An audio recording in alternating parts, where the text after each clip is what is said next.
It's cooking time! So, magluluto ako ngayon ng chicken curry. So, i-prepare na natin ang ating mga needs. Siyempre, unang-una ang manok. And then, ang gata. Ito ang unang gata. At ito naman ang pangalawang gata. And then, ready natin ang carrots, patatas, bell pepper. And then, mag-isa na tayo ng bawang at sibuyas. At pag medyo brown na, saka natin ilagay ang manok.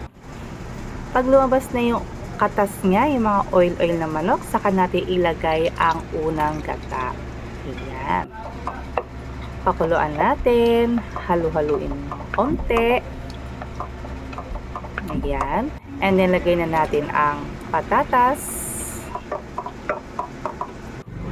And then, ilagay na natin ang carrots.